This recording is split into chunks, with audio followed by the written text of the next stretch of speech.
বন্ধুরা সবাইকে জানাচ্ছি শুভ সকাল, গুড মর্নিং। তো আজ তো হচ্ছে রবিবার, আর কালকে তো তোমাদের সাথে সেরকম ভাবে কোনো ভ্লগ আমি শেয়ার করতে পারিনি, তার কারণ শরীরটা প্রচন্ডই অসুস্থ। আর অসুস্থ মানে হচ্ছে যে আমাদের তিনজনেরই, বাবার তো জানোই জন্ডিস হয়েছিল, তো একটু কম আছে ওর এখন, আর তো কদিন পরই আবার চেক আপ হবে। আর আমাদের লেগেছে ঠান্ডা, এত পাখা চলছে আমাদের ঘরে, দেখো এই যে একটা খুলে দিয়েছি আর একটা রয়েছে, কিন্তু ওই পাখাটার হাওয়া ওকে খাওয়াতেই হবে। রাত্রেবেলা পাখা চলছে আর আমাদের এত ঠান্ডা লেগে গেছে যে আমরা কথা ঠিক মতো বলতে পারছি না, গলা ব্যথা।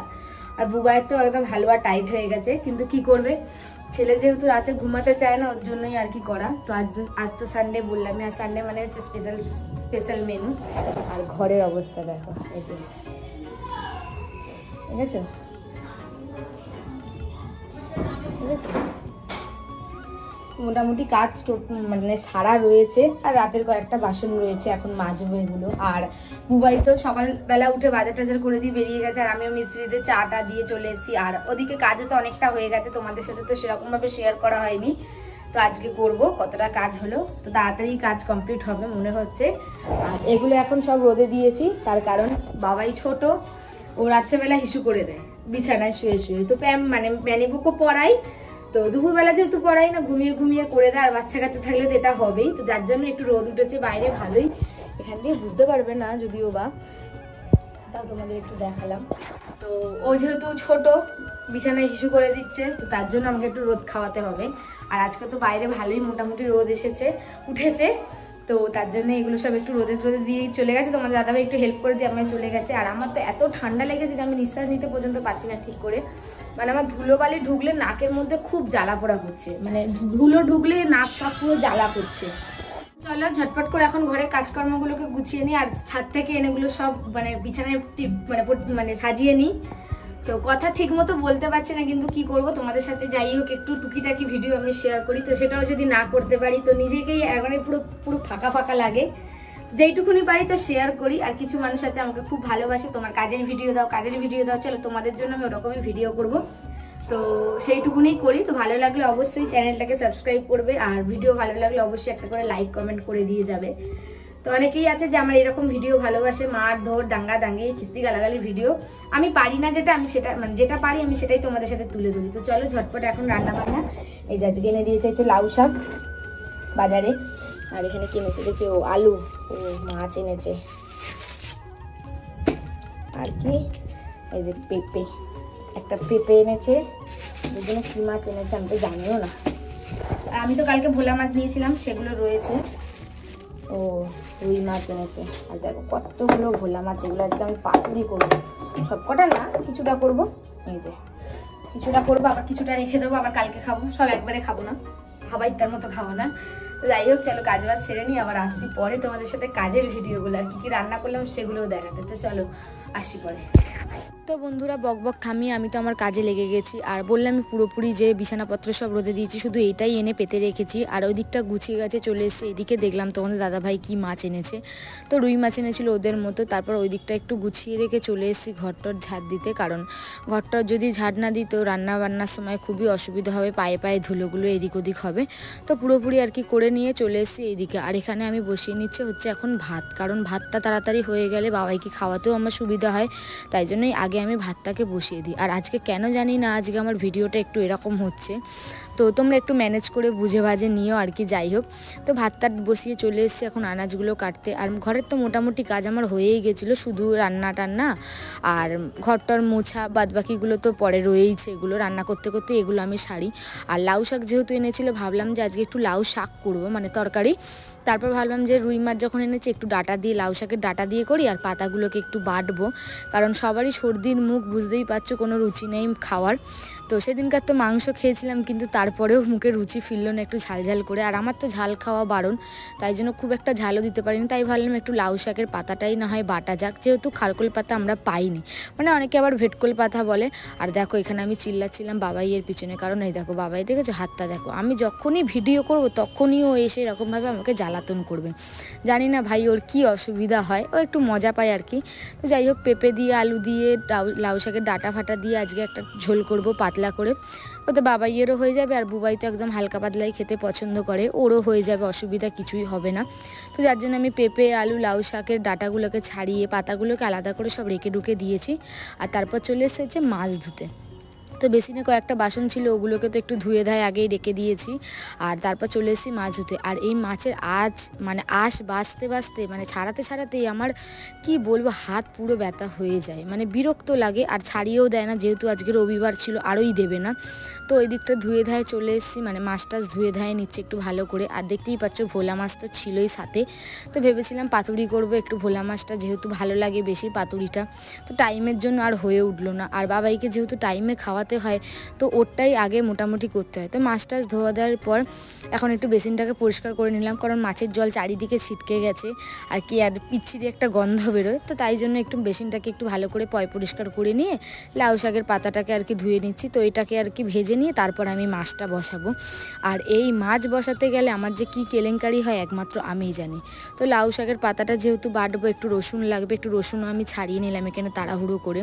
আর তারপর লাউ শাকের পাতাটা আমি এখানে ভেজে নেবো, মানে একটু জলটা আর কি, যাই হোক কী বলে ওটাকে জানি না, জলটা আর কি একটু মানে নেওয়ানোর জন্য আমি আর কি এখানে একটু নেড়ে নেবো। এটা সবাই করে, অনেকে আবার সিদ্ধ করেও করে, কিন্তু আমি যেটা পারি আমি সেটাই তোমাদের সাথে শেয়ার করলাম। মানে আমি এমন কিছু আবার পারি না যেগুলো হয়তো তোমরা পারো। তো তোমরা যদি কেউ অন্যরকমভাবে অন্যরকম টেস্টে হয় অবশ্যই কিন্তু আমায় কমেন্ট করে জানাবে। তো ওখানে তো লাউ শাকের পাতাটা আর কি একটু ভাজা হয়ে গেছে, তারপর আমি বসিয়ে দিয়েছিলাম কড়াইতে তেল গরম করতে, কারণ একটু মাছ ভাজবো। আর আজকে যেহেতু আমি বলেই দিয়েছিলাম রুই মাছ খাবো না, তার জন্য আগের থেকেই আমার ভোলা মাছ যেহেতু ছিল আমি বলেই দিয়েছি যে অল্প করেই মাছ আনবে, কারণ রুই মাছটা অতটা ভালো লাগে না, কিন্তু লাউ শাকের ডাঁটা দিয়ে করলে আমার তো খুব ভালোই লাগে। আর এখানেই দেখো আমার কড়াইটা দেখেছো, মাছ এদিকে বসি আমি কাজ করতে গিয়ে দেখো মাছ অর্ধেক মানে একটু বেশি ভাজা হয়ে গেছে। আর মাছ বেশি ভাজা হয়ে গেলে ভালো লাগে না, হালকা ভাজাই ভালো লাগে। তো দেখো কড়াইটার কি অবস্থা। আর এই মাছ ভাজতে গেলে আমার মাছ একটা না একটা ভাঙবেই, কিন্তু ঠিকঠাকভাবে পারিও, মানে হয়ও। তো যাই হোক এখানে একটু ফোড়ন দিয়ে একটু পেঁপেটাকে আলুটাকে একটু ভালো করে একটু ভেজে নেব, কারণ পেঁপেটা একটু গলতে সিদ্ধ হতে মানে সময় লাগে। আর তারপর তো আরেকদিকে বসিয়ে দিয়েছি মাছ, ভোলা মাছ। তোমাদেরকে তো বললামই যে পাতায় করব, ভাবলাম একটু কলা পাতায়, তো সেটা টাইমের জন্য আর পারলাম না। তো একটু ঝালই করে নিই নিজের জন্য। আর তারপর এখানে আমি লাউ শাকের ডাঁটাগুলো দিয়ে একটু ভালো মতো করে নেড়ে চেড়ে মশলা দিয়ে দিয়েছি। তো তোমরা তো অনেকেই আমাকে বলো দিদিভাই বেশি বেশি কাজের ভিডিও দেবে, কাজের ভিডিও ভালো লাগে। তো যাই হোক সেই সব মানুষদের জন্যই আমি এই ভিডিওগুলো বানাই। আর বুবাই তো যেহেতু এখন কাজে কর্মে খুবই ব্যস্ত হয়ে রয়েছে, তারপরে আমাদের বাড়ির কাজও আবার চালু হয়ে গেছে, তো তার জন্যই ও সেরকম একটা সময় পাচ্ছে না। তো নিজের মতো যেইটুকুনি আমি পারছি সেইটুকুনি তোমাদের সাথে শেয়ার করছি। অবশ্যই যদি ভালো লাগে একটা করে লাইক করে যাবে, আর যাদের ভালো লাগবে না তারা তো পুরো ভিডিওটাই এড়িয়ে যাবে, প্রথম থেকেই দেখারই কোনো প্রয়োজন নেই। তো কিছু মানুষ তো মানে ভুল মন্তব্য করতে চলেই আসবে, তুমি একা এই তুমি একা সেই। তো যাই হোক তাদের কথা অত আমি আর এখন মনে রাখি না। তো ভোলা মাছটা মোটামুটি ভাজা হয়ে গেছে, আর সেরকমভাবে আমি পুরো ভোলা মাছটা করিনি, কিছুটা রেখে দিয়েছি, ওই 6 পিস মতো আর কি ঝাল করব। আর তার মধ্যেই একটা দুঃখের খবর চলে এসেছিলো, জানি না তোমরা শুনতে পাবে কিনা বা ভিডিওতে দেখতে পাবে কিনা। তো যাই হোক ওটা পরের কথা। তো আমি আমার কাজে লেগে পড়লাম, তাও কিন্তু যেহেতু করে নিয়েছি রান্না, আর বিকালে একটু বাপের বাড়ি একটু দিদির বাড়ি যাওয়ার কথা ছিল, তাই জন্য আমি আমার রান্নাটুকু আগে সেরে নিচ্ছিলাম। কিন্তু এই যে মাছগুলো যে আমি করেছি আমার চিন্তা হয়ে গেছে, কারণ আমাদের ফ্রিজ আছে কিন্তু আমরা ফ্রিজের খাবার কেউ খাই না, এটাই হয়ে গেছে আমাদের মানে একটা অসুবিধা, কারণ ফ্রিজের খাবার আমরা কেউই খুব একটা পছন্দ করি না। আর এখানে তো ভোলা মাছের ঝালটা করব বলে পেঁয়াজ আদা জিরে পেস্ট করে নিয়েছি, তো হালকা পাতলাই। আমার আবার ভোলা মাছ এইটা দিয়েই ভালো লাগে, অনেকে আবার সর্ষে বাটা দিয়ে খায়, কিন্তু আমার অতটা ভালো লাগে না। তো আমি নিজের মতো করে যেটুকুনি পারি তোমাদের সাথে শেয়ার করলাম যে আমি এইভাবে করি। তো তোমরা কে কী দিয়ে করো অবশ্যই কিন্তু কমেন্ট করবে। আর এদিকে তো মাছের ঝোলটা আমার মোটামুটি হয়েই গেছিলো, তো মোটামুটি মানে পুরোটাই হয়ে গেছিলো, শুধু মাছটা দেওয়ার অপেক্ষা ছিল। কিন্তু সেই সময়তেই আমার ফোনের ব্যাটারি লো আর ফোনটা আমার সুইচ অফ হয়ে গেছিলো।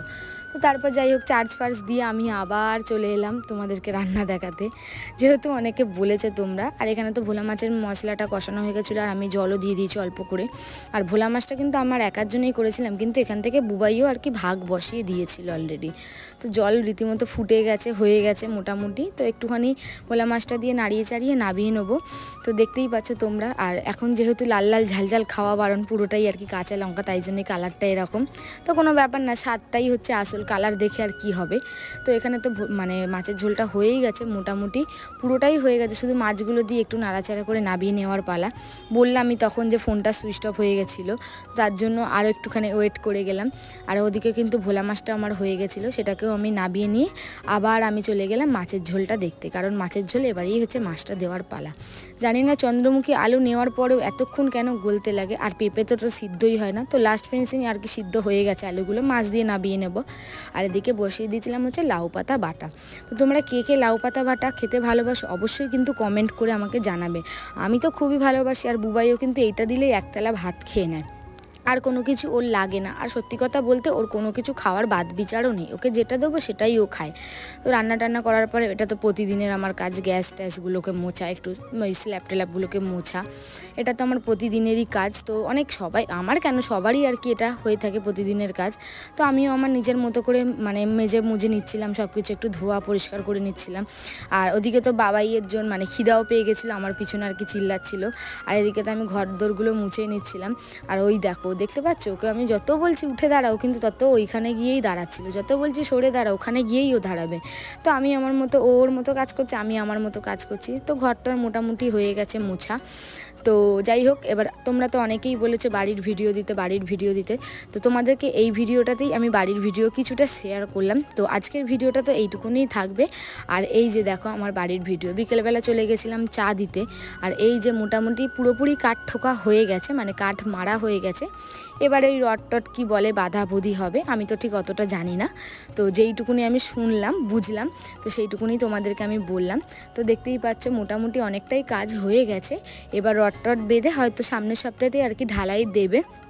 তো দেখে নাও। আর আমাদের ছাদটা কিন্তু খুব একটা বড় হয়নি, যেহেতু খুব একটা বড়ও জায়গা আমরা পাইনি, তো ছাদটা অল্পই হয়েছে। কিন্তু যাই হোক, মাথার উপর ছাদটা তো আমার পাকা হয়ে গেল, এটাই নিশ্চিন্ত হয়ে গেলাম আমি। তো দেখতেই পাচ্ছ সিঁড়ি টিড়ি মোটামুটি অনেকটাই বড়, তাও খুব ছোট না, তো অনেকটাই বড়ই হয়েছে। তো আজকের ভিডিওটা এইটুকুনি, কেমন লাগলো অবশ্যই কিন্তু কমেন্ট করে জানিও। টাটা।